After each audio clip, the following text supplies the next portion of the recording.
সালমান শাহ হত্যা মামলার রায় ২০ অক্টোবর। দেশের জনপ্রিয় চিত্রনায়ক সালমান শাহ হত্যা মামলা নিষ্পত্তির আদেশের বিরুদ্ধে করা রিভিশন মামলার শুনানি শেষে ২০ অক্টোবর রায় ঘোষণার দিন ঠিক করেছেন আদালত। সোমবার ঢাকার ষষ্ঠ অতিরিক্ত মহানগর দায়রা জজ মোহাম্মদ জান্নাতুল ফিরদৌস ইবনে হক রায়ের দিন নির্ধারণ করেন। রিভিশনকারী পক্ষের আইনজীবী অ্যাডভোকেট মোহাম্মদ ওবায়দুল্লাহ এ তথ্য নিশ্চিত করেছেন। ১৯৯৬ সালের ৬ সেপ্টেম্বর মারা যান চিত্রনায়ক চৌধুরী মোহাম্মদ শাহরিয়ার ইমন ওরফে সালমান শাহ। এ ঘটনায় প্রথমে অপমৃত্যুর মামলা করেন তার বাবা কমরুদ্দিন আহমদ চৌধুরী। পরের বছর ২৪ জুলাই ছেলেকে হত্যার অভিযোগে আবার মামলা করেন তিনি। তখন ঢাকার মুখ্য মহানগর হাকিম আদালত অপমৃত্যু ও হত্যার মামলার একসঙ্গে তদন্ত করতে সিআইডিকে নির্দেশ দেন। তদন্ত শেষে ১৯৯৭ সালের ৩ নভেম্বর ঘটনাটিকে আত্মহত্যা বলে আদালতে চূড়ান্ত প্রতিবেদন দেয় সিআইডি।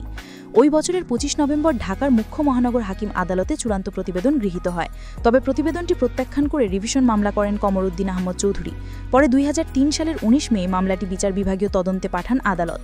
দীর্ঘ ১১ বছর পর ২০১৪ সালের ৩ আগস্ট আদালতে বিচার বিভাগীয় তদন্ত প্রতিবেদন দাখিল করেন মহানগর হাকিম ইমদাদুল হক। ওই প্রতিবেদনেও সালমান শাহের মৃত্যুকে অপমৃত্যু বলা হয়। কমরুদ্দিন আহমদ চৌধুরীর মৃত্যুর পর ছেলে হত্যা মামলার বাদী হিসেবে অন্তর্ভুক্ত হন মানিলা চৌধুরী।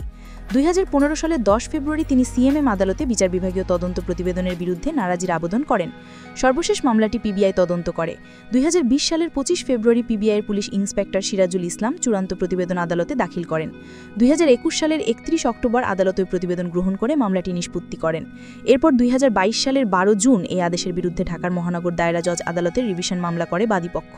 রিভিশন মামলায় বলা হয় সালমান শাহকে হত্যা করা হয়েছে, কিন্তু বারবার তদন্তে তার মৃত্যুকে অপমৃত্যু মামলা হিসেবে বলা হচ্ছে। বিনোদন ডেস্ক, এটিএম নিউজ।